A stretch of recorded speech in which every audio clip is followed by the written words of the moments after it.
بسم اللہ الرحمن الرحیم علامہ کلی اور لیے جو ہے بجالی زبرار کی ملفوظات ہیں حضرت مولانا براؤ صاحب رحمۃ اللہ علیہ سمجھ سماعت فرمایا. ارشاد فرمایا بدن کے دانوں اور پھنسیوں پر صرف مرہم لگانے سے وقتی طور پر دانے کم ہو جائیں گے. یعنی بدن کے دانوں اور پھنسیوں پر صرف مرہم لگانے سے وقتی طور پر دانے کم ہو جائیں گے اور عارضی سکون ہو جائے گا، مگر پھر اس سے بھی زیادہ دانے نکل آئیں گے. لیکن اگر مصفی خون دواؤں سے خون صاف کر دیا جائے تو پھر صحت ہو جاتی ہے. مصفی خون دوائی ہوتی ہے جو خون کو صفا کرتی ہے. مصفی صفا خون جو خون کو صفا کرتی ہے، لیکن وہ کڑوی ہوتی ہے دوائی. نیم جو ہے نا خون کو صاف کرتا ہے، نیم سے ہی بنتی ہے، نیم کی پتوں سے. تو اگر وہ لے گا نا تو صحت حاصل ہو جائے گی. مرہم سے کچھ نہیں ہوگا، دانوں پہ لگانے سے وقتی طور پر صحت حاصل ہو جائے گی، لیکن ہو سکتا ہے اور زیادہ دانے نکل آئیں. خون کی حدت سے، خرابی سے ہی دانے نکلتے ہیں. اسی طرح روحانی بیماری کا حال ہے. فرمایا اسی طرح مثال دی ایک دانوں کی، اسی طرح روحانی بیماری کا حال ہے. نماز میں غفلت کرنے والے کو عادی نمازی بنانے سے کام نہیں چلے گا. نماز میں غفلت کرنے والے کو عارضی نمازی بنانے سے کام نہیں چلے گا کہ آج پڑھ لی بعد میں پڑھ لی. اس کے اندر خوف خدا پیدا کرنے کی صحیح کی جائے. جب اندر سے غفلت دور ہو، خوف خدا پیدا ہو جائے گا، تو پھر مستقل اور دائمی فرمانبرداری نصیب ہو جائے گی. دائمی ہمیشہ کے لیے فرمانبرداری نصیب ہو جائے گی، اور یہ خوف اہل اللہ کی صحبت سے ملتا ہے. نماز میں پابندی و خوف، خوشی خضوع، یہ فکر کہاں سے آتی ہے؟ اہل اللہ کی صحبت سے. ان کا فیض ملتا ہے. جو روحانی آدمی ہوتے ہیں، جو بھی کہا ہے اللہ والوں کی جب نشست میں بیٹھو نا، وہاں زبان مت ہلاؤ بلکہ انہیں دیکھتے رہو. جو بھی کہا ہے نا کہ ان کی ایک نشست، ایک لمحہ صحبت 70 سال کی نفلی عبادت سے بہتر ہے. ایک ولی اللہ کی صحبت، ایک اللہ والے کی صحبت تھوڑی دیر کے لیے، ایک لمحے کے لیے 70 سال نفلی عبادت سے بہتر ہے. کیونکہ وہ راستہ دکھا دے گی تمہیں، جو صحبت وہاں سے لے کر آ رہے ہو منزل مقصود تک پہنچا دے گی. سمجھ میں آئی بات؟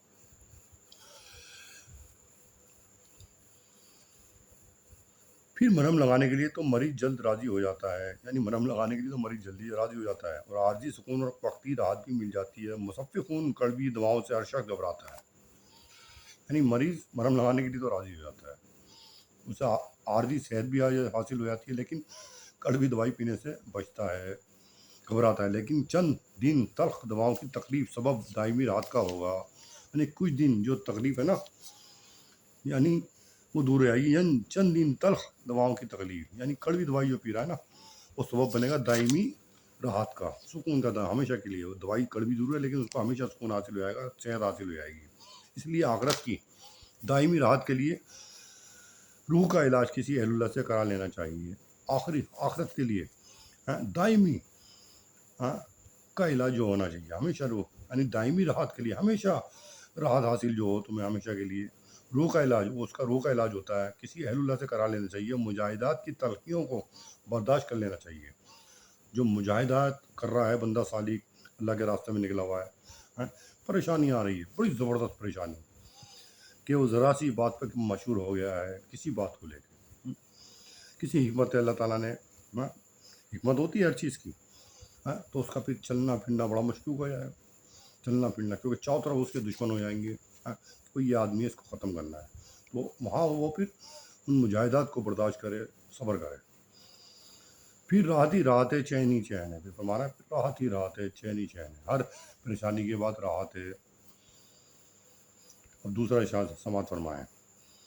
اصلاح نفس میں ہمت سے کام لے اور ارادہ کر لے کہ مثلاً بد نگاہی سے نفس کو روکنے میں جان بھی چلی جائے گی تو بھی نامحرم عورت یا امرت حسین کو نہ دیکھوں گا. یعنی اصلاح نفس میں ہمت سے کام لے، عزم کر لے کسی اجنبی عورت پہ نگاہ نہیں ڈالوں گا، غیر عورت پر، بیوی کو چھوڑ کے.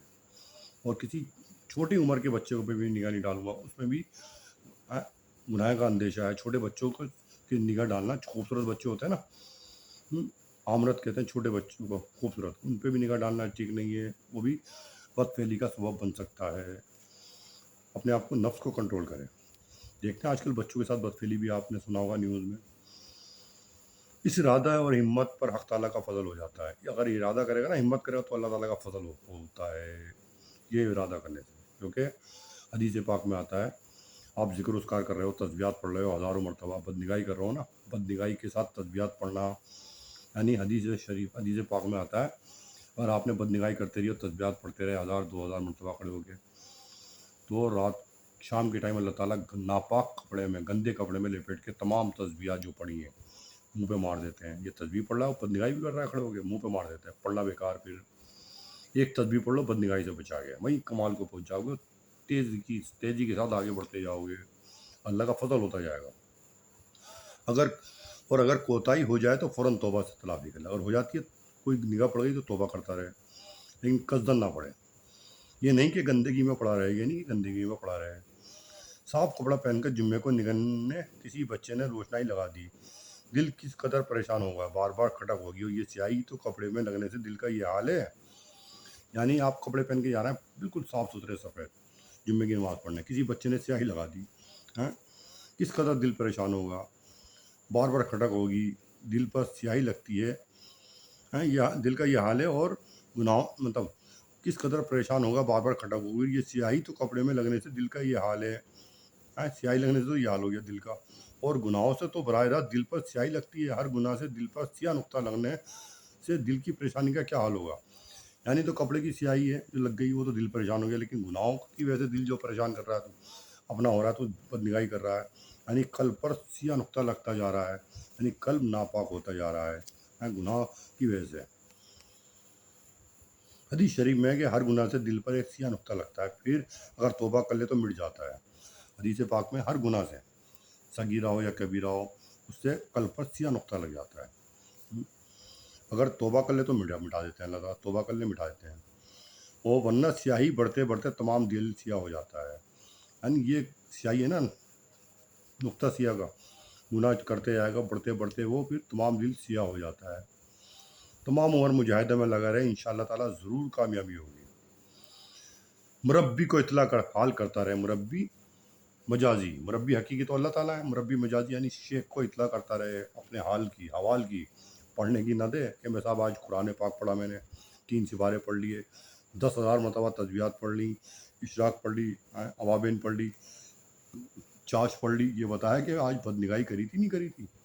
یہ اپنے حوال بتایا اپنے آپ کو، اپنے شیخ کے. یعنی عیوب ظاہر کرے کہ اللہ میاں آج ایک چھوٹی بچی آتی ہے ٹیوشن پڑھنے، عمر ہے اس کی 7 سال کی، اس کو بدنگاہی کر رہا تھا میں، اس کو دیکھتے آ رہا تھا، شہوت کی نظر سے دیکھ رہا تھا. یہ لکھے ہے. شیخ کہیں گے اچھا، پھر دعا کریں گے خصوصی اللہ کی بارگاہ میں، اللہ میرا بندہ ہے یہ صالح، مجھ سے تعلق جوڑ رکھا ہے. وہ دعا کریں گے، وہ دعا اثر کرے گی. پھر اللہ تعالیٰ توفیق دیں گے گناہ سے بچنے کی. توفیق تو جبھی شروع ہو گئی جب تم نے اپنے حوال لکھ دیے شیخ کو، اپنی اصلاح کے بارے میں لکھ دیا کہ مجھ سے یہ عیب ہے. وہیں سے توفیق شروع ہو گئی، سمجھ لو. اللہ کی مدد وہیں سے شروع ہو. یہ بھی تو آپ نے اپنے عیب ظاہر کرے. جب عیب ظاہر کر دیا تو اس کا مطلب ہے آپ کو فکر ہے کہ میں گناہ کر رہا ہوں. یہ ہے اصل اصلاح کا ایک مرکز، جس کو نصیب ہو جائے سعادت اللہ تعالیٰ کی بہت بڑی. نہیں تو میاں پڑھنے پڑھانے کو سبھی لکھتے ہیں شیخ کو، اور وہاں سے جو مشورہ ملے اس کی اتباع کرتا رہے. لہٰذا کچھ ہی دن میں انشاءاللہ بیڑا پار ہو جائے گا. کچھ ہی دنوں میں پھر انشاءاللہ بیڑا پار ہو جائے گا. سمجھ میں آئی بات؟ اصل یہ ہے. اور 4 چیزوں کی شرط ہے جو کامیابی کی ہے. سالک کو منزل مخلوق تک پہنچاتی ہے، یعنی اللہ کا ولی بناتی ہے، اور مقام محمود تک پہنچا دیتی ہے، عرفہ کر دیتی ہے، درجات بلند کر دیتی ہے، اعلیٰ سے اعلیٰ مقامات طے کرا دیتی ہے. 4 چیزیں کیا ہیں؟ شیخ کے پاس رہنے سے اطلاع و اتباع، یعنی اپنی اطلاع کرتا رہے احوال کی. اطلاع کہ میں اللہ میاں آج میں سے یہ گناہ، مطلب حضرت اللہ اپنے شیخ کو بتاتا رہے کہ میں وہ عیوب ہے میرے اندر، یہ برائیاں ہیں. مجھے کہیں دکان پہ بیٹھا تھا شو روم میں، کسی دوست کی دکان پہ، تو میں نے دیکھا شو روم میں چاہو تو نگاہ چلی، میں نے کیا دکان ہے، کتنا مال بھر رکھا ہے، عام خالی پھر رہا ہے. یہ بھی ہے ظاہر کرے اگر ہے تو، مرد ہے تو. یہ ہے بھی بہت زبردست. بدنگاہی یہ نہیں ہے کہ صاحب لڑکی سے نگاہ ڈالنے پہ ہی بدنگاہی ہوتی ہے، بلکہ کسی کے مال کو دیکھنا، کسی کے عہدے سرود کو دیکھنا، کسی کی تعلیمات کو دیکھنا، یہ بہت قابل آدمی ہے، اس پہ بدنگاہی کرنا، یہ بھی بدنگاہی ہوتی ہے. مرد ہے یہ زبردست، تو اس کی بھی اطلاع کرتا رہے. اطلاع و اتباع، یعنی اتباع، جو شیخ جو بھی نصیحت کریں اس پہ اتباع کریں، شیخ کی بات مانیں. کیا انہوں نے کون سے چیز انہوں نے ہمارے لیے تجویز کی ہے جس کو ہمارے لیے نافع ہوگی اس پر پھر اتباع کرے، شیخ کی بات مانے. وہ اعتقاد ہونا چاہیے شیخ کو کہ ہاں وہ شیخ ہیں کچھ. وہ انقیاد یعنی شیخ اگر کچھ ہے اس پہ ذرا سا بھی چوں چا نہ کرے، تب نافع بنے گا، آدمی جا کے سالک بنے گا. جیسے حضرت نے، میں گھر چھوڑ گیا، حضرت کے پاس گیا تو کہا نہیں واپس جاؤ. میں حضرت کیا کہہ رہے ہیں، وہاں جاؤں جو شریعت کے خلاف ہے ساری باتیں. کہہ رہا میرا کہنا مانے گا ہی نہیں مانے گا یہ بتاؤ. میں نے کہا مان لوں کہ جا. وہ جانتے تھے یہاں سے نکال دیا اس کو گھر سے، 2 لاکھ کا 3 لاکھ کا آدمی ہو جائے گا کہ وہیں کا وہیں رہے گا، اللہ تک نہیں پہنچے گا. یہاں رہ کے ان نے صبر کر لیا. کہاں سے کہاں پہنچا دیں گے. خود تو آزاد ہوگا، بچوں کو بھی آزاد کرے گا، اہل و عیال کو بھی آزاد کرے گا، اور دوسرے خاندان کے افراد جو گڈھے میں گرے ہوں گے وہ بھی آزاد ہوں گے. دوسرا پورا شہر آباد ہو جائے گا، پوری ملک آباد ہو جائے گا، آزاد ہو جائے گا. جو تکالیف میں ہیں، ایک دوسرے پہ ظلم کر رہے ہیں، اور جو ظالم بیٹھے ہوئے ہیں ان کی بھی اصلاح ہو جائے گی. یہ کھڑا ہو جائے گا، بالمقابل ہو جائے گا. وہ جانتے تھے حضرت والا، تبھی بھیجا جا. شیخ کی نگاہ دور تک ہوتی ہے کیونکہ وہ عارف باللہ کا مقام لیے ہوتا ہے. عارف باللہ کے مقام کے متعلق عارف باللہ کا مقام کے بارے میں بڑے بڑے بزرگوں نے کہا ہے کہ عارف باللہ کا مقام ایسا ہے جیسے ایک پیر ان کا یہاں تو ایک دوسرا عرش پہ ہوتا ہے. یہ تعریف ہے، مدح ہے عارف باللہ کی. یعنی کیا، ایک پیر زمین پہ دوسرا عرش پہ. یعنی اللہ تعالیٰ ان کے قلب پر اپنی تجلیات لیے ڈالے ہوئے ہوتے ہیں. اللہ تعالیٰ اپنے عارف باللہ کے قلب پر اپنی تجلیات ڈالے ہوئے ہوتے ہیں. قلب کیا ہے؟ عرش کا مظہر ہے. قلب پاک ہو گیا ان کا، بزرگ کا، جبھی تو اللہ تعالیٰ کا مظہر بنا عرش. عرش کیا بنا؟ اللہ تعالیٰ کا قلب بنا. قلب کیا بنا؟ مزکہ مجلہ ہو گیا، نقطہ سیاہ بالکل ختم ہو گیا، پاک ہو گیا، سیکل ہو گئی ان ریاضت عبادت مجاہدات سے. اور گناہ کرتے رہو تو قلب کیا ہو جاتا ہے؟ سیاہ. اتنا ہو جاتا ہے کہ آپ دین کی بات بھی اگر آپ دیکھ رہے ہیں خاموش رہیں گے. صرف تسبیح ہاتھ میں آپ کی چلتی رہے گی اور تسبیح پڑھتے رہیں گے. آپ کو یہ نہیں پتا سامنے والا کیا کر رہا ہے. صرف آپ کو نماز اور تسبیحات کی فکر ہوگی. یہ قلب آپ کا سیاہ ہے بھائی صاحب. کوئی آپ سے مدد مانگ رہا ہے، رات کو قیام کرنے کے لیے مانگ رہا ہے، آپ منع کر رہے ہیں، تو آپ کا قلب سیاہ ہے بھائی صاحب، سیاہ. آپ اپنے گھمنڈ میں ہیں کہ میں بہت مجلہ ہوں، مزکہ ہوں، بہت اللہ والا ہوں، تسبیح ہاتھ میں پڑھ رہے ہیں، آپ پڑھتے جا رہے ہیں، لیکن آپ دین سے بے رہا ہے. کیوں؟ ایک آدمی نے، ایک سالک نے آپ کو رات کو قیام کے لیے اجازت مانگی کہ رات کو میں قیام کرنا چاہتا ہوں، جبکہ کوئی ٹیررسٹ نہیں ہے، وہ کوئی اس کے وارنٹ ایشو نہیں ہوئے کہ آپ گرفتار ہو جائیں گے، اس کے بعد آپ منع کر رہے ہیں. یعنی آپ اپنے ایمان کی توبہ کریں اور تائب ہو جائیں، نہیں تو سوء خاتمے کا اندیشہ ہے.